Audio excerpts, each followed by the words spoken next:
We are back here with Alexandria Ocasio-Cortez in the Bronx for our Green New Deal special. We were talking about the technical feasibility of zeroing out emissions by mid-century, but of course the politics are a real obstacle, so we have to hit those head on. And I want to talk about that with Heather McGhee, who's a Demos Distinguished Senior Fellow. She used to run Demos, which is a progressive think tank, and works about how moving policy through the political system. She's also an MSNBC analyst. And Bob Inglis, who's got some scars to show for his the degree that he cares about climate change. He's a Republican congressman from South Carolina who was primaried actually in 2010 and defeated largely because you said you believed in climate change. Have things gotten better or worse politically on the Republican side of the aisle since 2010? Much better. Incredibly better. Is that true? Absolutely. Really? You really? Let me, plaintiff's exhibit number 1, if you will. Headline, Republican side of the House Energy and Commerce Committee on February the 6th. Republicans are focused on pragmatic solutions to climate change.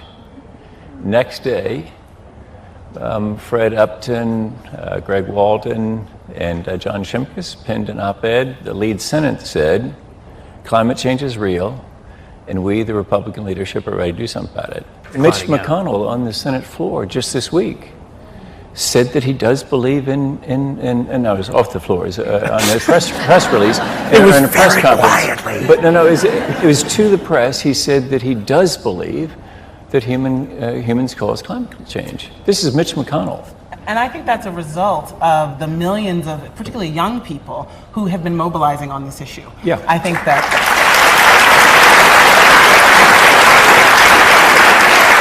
And I don't think you would have had Lamar Alexander and Mitch McConnell for the first time just this past month say climate change is real and human beings are causing it if it weren't for the Green New Deal.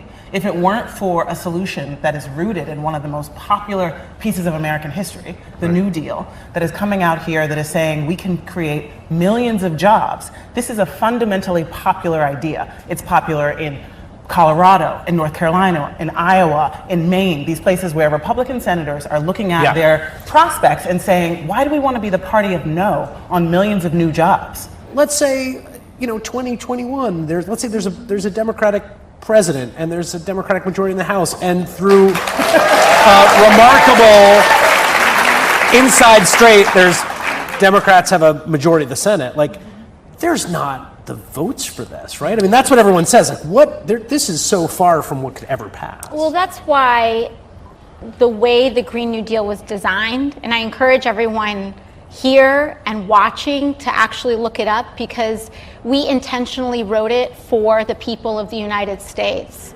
Because I'm not here necessarily to convince my colleagues. I'm here to go straight to the electorate. Because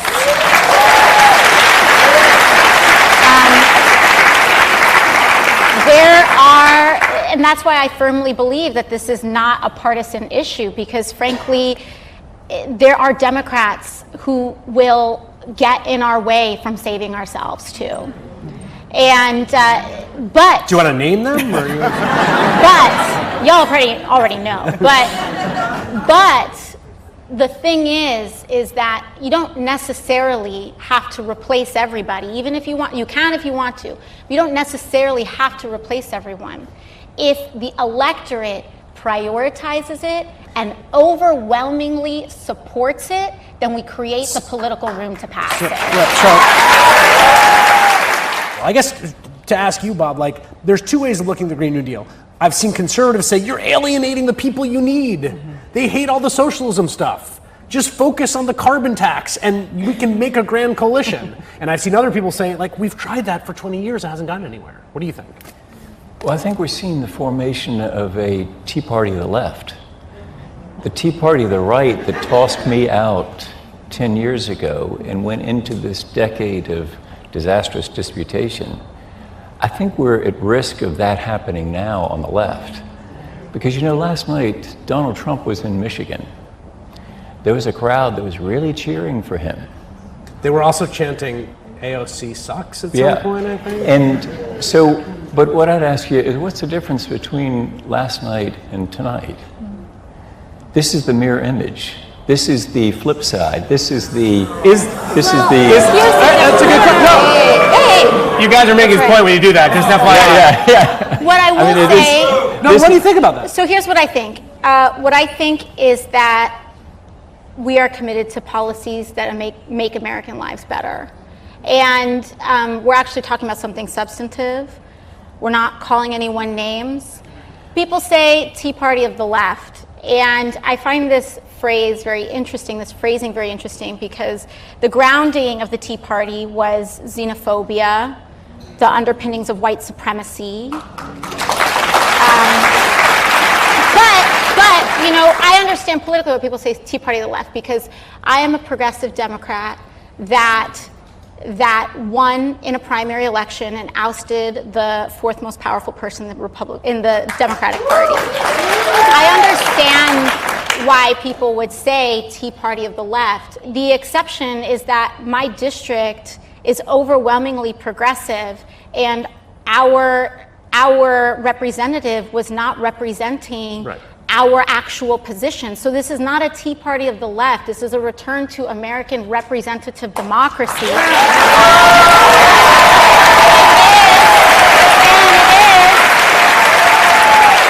And here's a really big difference.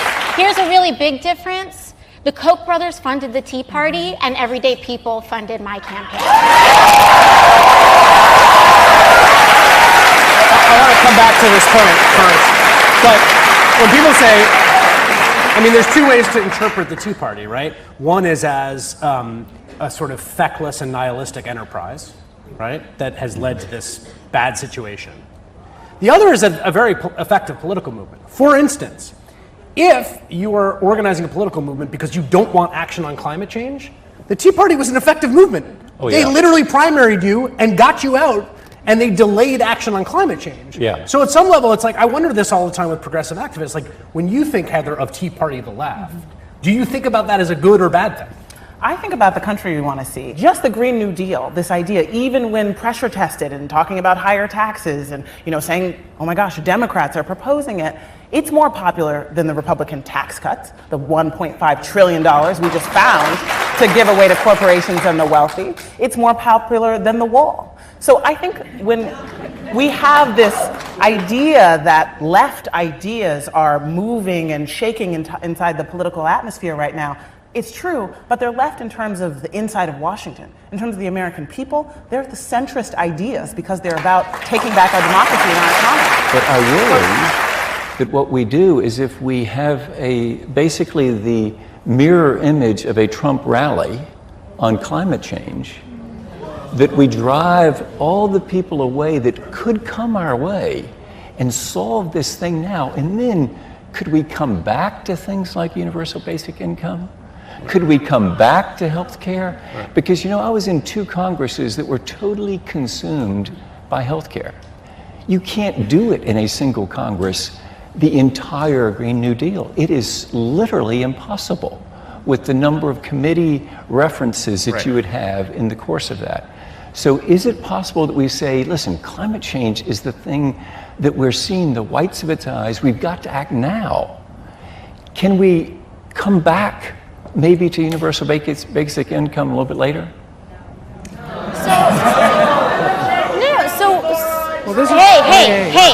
Hey, that's unacceptable, and that's the difference between me and Trump. That's good. I appreciate that.